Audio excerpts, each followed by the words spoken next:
Welcome back to the Sports Source. This segment brought to you by Daniel Hood Roofing. When it comes to roofing, make sure you get a guarantee, folks. Shingles that are guaranteed for life as long as you own your home. Work that's covered by warranty. That's what you get from Daniel Hood Roofing. A guarantee from VFL Daniel Hood to you that those shingles are backed for the life of your home as long as you live there, that his work is warranted and backed up. You get it all. Daniel Hood Roofing, danielhoodroofing.com to learn more. Check it out this week. Daniel will be back with us next week, as a matter of fact, as we do a preview show for, and that'll be show number 900 in case you forgot. But we'll be doing a preview next week of the Tennessee opener. I think he owes the Chucky C-Notes some money, by the way. From It'd last be good year, to see. some way over, The casino always seems to think that, but no one ever really does. Okay, I always remove quarterbacks from these questions because that position just draws the answer. So no quarterback here. So in this case, what non-quarterback will become, or which non-quarterback will become Vol fans' favorite player this fall? Anyone? Who's going to be the favorite? And he's banged up a little bit right now. I was going to go Bayless Jones.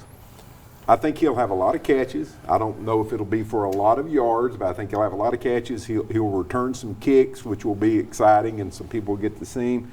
I'm going to stick with him. I don't think he's your best receiver, but I think he'll end up being that kind of possession guy like Juwan Jennings did, and maybe do some of the dirty work blocking. So I'm going to go with Jones. Okay. I'm going to go on the other side of that. I think fans around Tennessee have not seen a guy hauling in 60, 70-yard catches routinely very much. I think Jalen Hyatt's going to do a lot of that this year.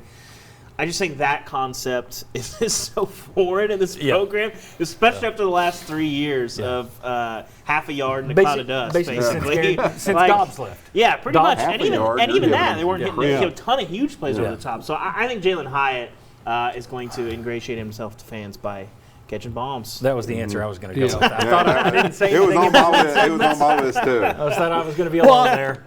John, I prefer the defensive side of the ball, as we said earlier. Well, that's offense, wasn't it? I kind of like Alontae Taylor. And you mentioned Juwan Jennings. I see some of that in Alontae Taylor.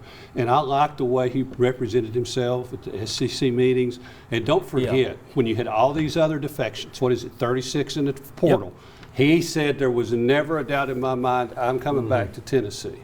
And to me, I think the way he plays and the way he feels, I can root for a guy like that. I also root for him because, and I blasted him on the show after the BYU game, not Taylor, the head coach, for dumping it on Taylor the way he did. You're the moron who was making $4 million. Can you not draw it up a little bit better? Can you not make sure these guys know what they're doing?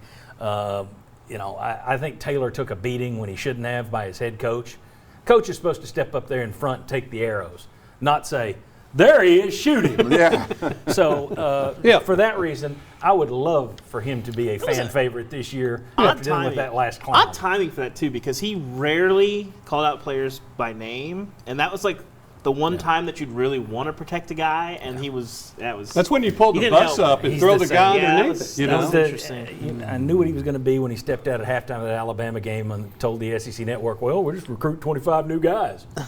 That's how you build a team. That's how you build a team. All right, Alontae Taylor. I'll tell you another couple local guys. Cade Mays, but the problem is he's an offensive lineman. Trey Smith was a great player last year, but it's hard to, you don't see a lot of guys walking around in linemen's jerseys. Not to impact his NIL jersey sales. So, or T-shirts. Yeah, T-shirts, whatever he's going with. But Cade Mays will get some love. He's the offensive line. Tyler Barron, if he has a breakthrough year, I think, again, because he's a local kid, I think. Well, I think Mitchell, too, the linebacker. Well, if he becomes the leading tackler, Okay. Here's an interesting one for you, I hope. UT has only sold about 55,000 season tickets this year. That is really low. All I ever hear is this is the best fan base in the world. We're there, win or lose. Are they going to put their money where their mouth is? Or is this team going to average 80,000 fans in a 100,000-seat stadium? They're going to average 80,000 fans for their home games this year, and I'm not talking announced attendance. Is that the Jimmy Himes number? I'm talking about the Jimmy Himes real eyeball number. The Jimmy number. I'm not talking about the fake number. The Jimmy number. Is this team going to average 80,000 fans in the stands for their home games this year? Very, very doubtful. So I don't think so. You say no? No. Yes. A lot of things working against them, but no. Who knows? You could lower that by 5, maybe even 10,000, and I would say possibly not. No, I don't think they'll get close to it. And if you lose to Pittsburgh at home, there you go. You lose to Pitt, that's going to be a real hit Yeah. the rest of the way. And I think everybody sort of thought the season was going to be normal, but as you look around the South and you look at hospital rates and vaccination Exactly. rates, I'm not sure. We're in the South. I don't know. I'm not care. sure I'd bet my life that we're going to have commitment to full stadiums all season long. Bet your life is an interesting Yeah, way really. of phrasing it as well. Fair point, but seriously though, yeah, I I- think I think people are getting a little nervous, and we'll see what And that looks like. if that happens, then the Well, yeah, the question. question. But, Sure. you I'm know, talking but about- I think if you've got Yeah. full stadiums, they'll be lucky to get 75,000. I think I'm with Bob on this one. Okay. I thought you were with me. We're saying they're not going to get No, not going to get 80,000 average attendance this No, year. No. I don't think so. Well, and look, who do you end with pretty much? Is it South Alabama? What's attendance going to be for that? But if you're going to run around saying we're Oh, the well, greatest what's fan what's base on the attendance planet, going to be for Tennessee Tech? Tech, yeah. Yeah. You know, So- I mean, I think Bowling Green could be maybe not a high point. I think that but I think that's going to be better as the season goes on. If they're disappointed, I think Bowling Green they're going to get hurt by the mid-state playing the midweek. In a noon But I- kickoff, in a noon is kickoff. this offense going to be? Let's say the offense is really good. Let's just copy the Missouri thing. All right, the offense blows up better than we expect, but the win-loss record doesn't really coincide with it. I've had a lot of people tell me, well, at least they'll be scoring points. Fans will like that. Will that translate? Let's say they get that No, kind of I think offense. fans- I will think you still? Fans will be less grumbly, I think, slightly. But you don't think that's but going to? I don't think I it don't think comes- they'll go to no. the game for that. Well, No. and here's another answer I've heard a lot too, and from Jimmy Himes. How competitive are you? If you're having a lot of total yards and you're scoring points, but you're still losing 2, 3, 4 touchdowns, Yeah. no.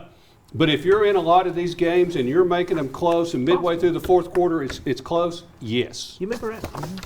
All right, we'll Great see. point, the Chuck. gauntlet has been laid down. So, will you folks get 80,000 in the stadium? We shall see. All right, when we come back, we'll talk about Tennessee's team leaders for this fall: leading rusher, leading in receiving yards, leading tackler. We'll also take a look at a little later our predictions for the season in terms of wins for the Volunteers. Lots more to come here on the Sports Source. Come on back, and we'll see you on the other side of the break or something. I ran out of words. See you.